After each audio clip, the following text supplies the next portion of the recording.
আসসালামু আলাইকুম, সবাই কেমন আছেন? আশা করি সবাই ভালো আছেন।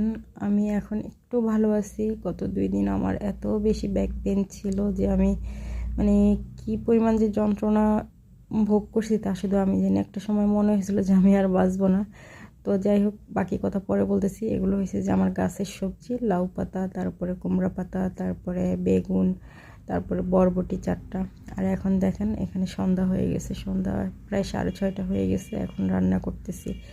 এখানে আমি চুলায় ডাল ধুয়ে বসাই দিয়েছিলাম। নর্মাল ডালের যা যা দিই সব কিছুই দিছি, কাঁচামরিচ ছিল না তাই কাঁচামরিচ দিইনি। তো ডাল ফুটে গেছে আর আমিও এগুলা আগে পানিতে ভিজিয়ে রাখছিলাম শাকগুলো, কারণ এগুলোতে বালু থাকতে পারে, সে কারণে পানিতে অনেকক্ষণ ভিজিয়ে রাখছিলাম, পরবর্তীতে ধুইছি। তো সবসময় যারা শাক ধুবেন তারা এই পলিসিটা মেনটেন করতে পারেন যে শাকগুলো কুটে তারপর পানিতে ভিজিয়ে রাখবেন। এতে করে মোটা যে বালুগুলো থাকবে ওগুলো একদম পাতিলের তলায় চলে যাবে আর শাকটা ইজিলি পরিষ্কার হয়ে যাবে। তো আমি সবসময় এভাবেই শাক পরিষ্কার করি।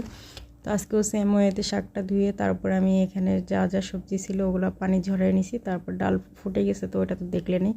ডালের মধ্যে সবজি সবগুলো দিয়ে একটু ভালোভাবে মিক্স করে নিই। তো যেটা বলতেছিলাম যে আমার যে পরিমাণ কোমরে ব্যথা, এক পর্যায়ে মনে হয়েছিল যে আমি মরেই যাব।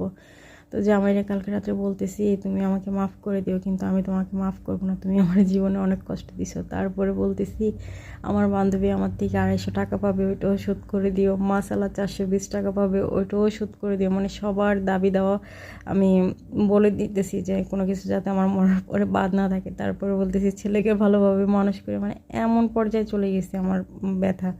তো যাই হোক, ডালের বাগারের জন্য আমি এখানে দিয়ে দিছি পেঁয়াজ আর রসুন, তেলের মধ্যে ফ্রাই করে নিচ্ছি। আর এখন ডালে বাগার দিয়ে নিব। আর এটা অনেকটা ব্রাউন হয়ে গেছে।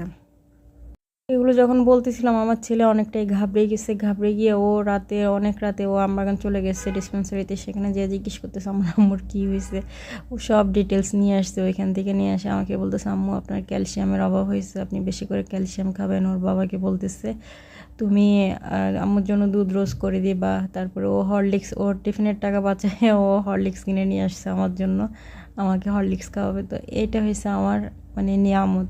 সন্তান যে মা বাবার মানে নিয়ামত, এটাই বোঝা যায়। আমি সারা রাত ভরে আমি শুধু আল্লাহর কাছে আমি মানে শুকরিয়া আদায় করছি যে আল্লাহ আমাকে একজন সন্তান দিছে, সে আমার জন্য এতটা ভাবে। আর আরেকটা জিনিস, যে আপনি আপনার সন্তানকে যা কিছু দিবেন, আপনার সন্তানও আপনাকে সেই জিনিসটাই ফিরিয়ে দিবে। আমি অনেক সময় ফিল করি আমার সন্তানকে নিয়ে, যে ছোটোবেলায় ওকে আমি কত কেয়ারিংয়ে রাখছি। মানে যখন রাস্তা পার করছি তখন হাত ধরে ধরে, এখন দেখি যে আমি ওর সাথে কোথাও গেলেও আমার হাত ধরে ধরে রাস্তা পার করে দেয়। তো এই জিনিসটা আমার কাছে খুবই ভালো লাগে। ওর বিষয়ে অন্য একদিন আরও অনেক কিছু বলবো। তো এদিকে কিন্তু আমার ডাল প্রপার রান্না হয়ে গেছে। আর ডালের লাস্টে আমি একটু জিরার গুঁড়া দিছি, মাত্র 2 চিমটি পরিমাণ, যেহেতু ডালের পরিমাণটা কম, সবজির পরিমাণটা কম। তো আমি আবার একটু টেস্ট করে দেখলাম কেমন হয়েছে। মাশাআল্লাহ অনেক ভালো হয়েছে। তো আল্লাহ হাফিজ বন্ধুরা, সবাই ভালো থাকবেন।